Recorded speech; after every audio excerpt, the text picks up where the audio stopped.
Hola amigos, bienvenidos a un nuevo episodio de esta serie Aprendiendo sobre la Gracia. El día de hoy es un video especial porque quiero hablar acerca del aumento de fe. Y es que muchas veces cuando decidimos comenzar nuestra vida cristiana, tenemos muchas promesas de parte de Dios que se nos hace difícil poder creerlas para nuestras vidas. Muchas veces Dios nos dice algo, pero se nos dificulta tener esa fe para poder creerle a Él. Y el día de hoy quiero darte tres consejos que Charles Spurgeon en su libro Solamente por Gracia nos da para que nuestra fe pueda ser aumentada. Así que quédate y continuemos.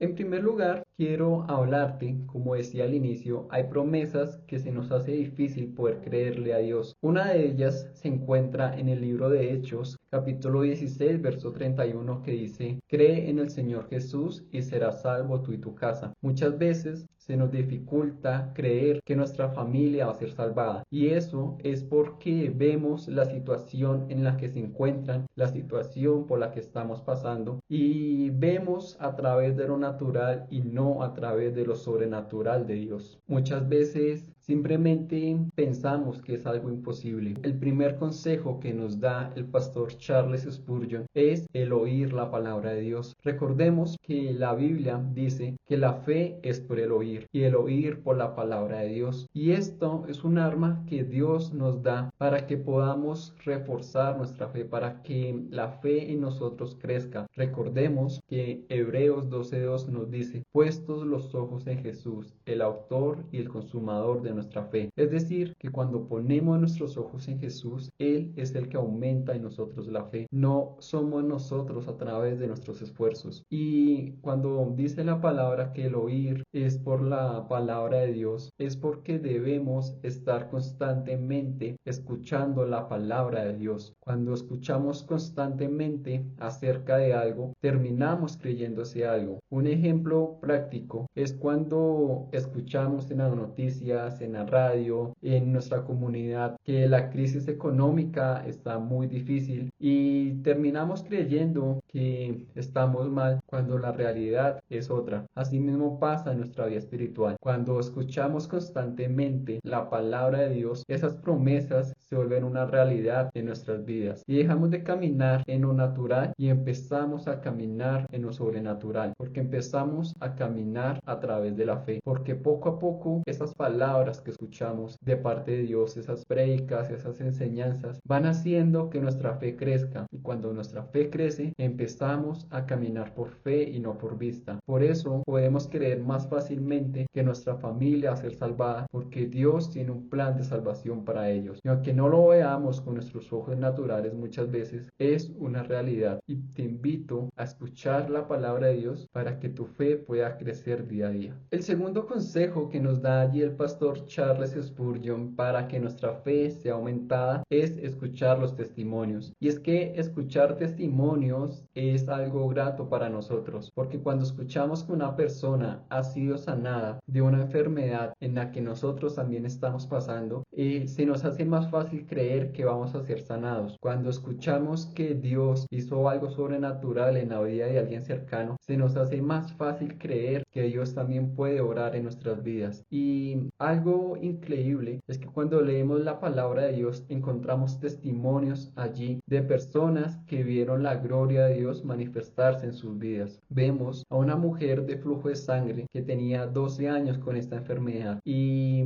escuchando los rumores de que Jesús podía sanar, creció en ella la fe que hizo que ella tocara el manto de Jesús y por eso fue sanada. Vemos también cómo Jesús en una ocasión multiplicó los panes y los peces. Y algo interesante es que uno de sus discípulos allí dijo que estos pequeños panes y estos pequeños peces no iban a ser suficientes para alimentar a la multitud. Y vemos aquí cómo este discípulo tenía una mentalidad de escasez, pero Jesús dio gracias, levantó sus manos y allí produjo este milagro. Y te menciono esto porque muchas veces también tenemos una mentalidad de escasez. Pensamos que no tenemos los recursos suficientes para salvar a nuestras familias familias, o que no estamos haciendo lo suficiente para que nuestras familias se acerquen a Dios, pero olvidamos aquellas cosas que Dios nos ha dado y olvidamos poner nuestra mirada en Jesús, quien es el que hace el milagro a final de cuentas, y es Él el que va a ejecutar su plan en nosotros, en nuestras familias. Así que escuchar testimonios, leer testimonios en la Biblia, en libros, va a hacer que nuestra fe también sea aumentada. Por último, quiero que pienses en la persona que te está diciendo que creas. Y no soy yo. Es Jesús mismo el que te está diciendo que creas en Él. Cuando la Biblia dice, cree en el Señor Jesús y serás salvo tú y tu casa, es la palabra de Dios la que te está dando una instrucción clara y específica. Muchas veces cuando estamos en un empleo y nuestro jefe nos manda a hacer una diligencia, la hacemos porque esa persona tiene autoridad sobre nosotros, y asimismo pasa con nuestra vida espiritual. Cuando Jesús nos dice algo es porque Él lo va a hacer, porque Él tiene la autoridad para hacerlo. Y si nos pide que creamos en Él, simplemente tengamos la humildad de creerle a Él. No seamos vanagloriosos y tratemos de hacer las cosas por nuestras propias fuerzas, sino en humildad seamos conscientes de quién es Jesús y digámosle a Él: sí, Señor Jesús, te creo. Creo que tú puedes salvar a mi familia. Creo que tú me puedes sacar de esta adicción. Creo que tú me puedes sacar de esta situación en la que estoy pasando. Así que piensa en estos tres aspectos de cómo aumentamos nuestra fe. Primero, el oír la palabra de Dios. Segundo, escuchando testimonios. Y si no conoces testimonios, ve a la palabra de Dios. Y por último, piensa en la persona de Jesús, porque Él es fiel y verdadero. Recuerdo una ocasión donde Lázaro, su amigo, murió y las personas decían que ya era tarde para él, pero Jesús se acercó al cuarto día y lo levantó entre los muertos. Y esto nos enseña que Jesús nunca llega tarde. Así que no te desesperes y confía siempre en Jesús. Te envío un fuerte abrazo y nos vemos en un próximo video.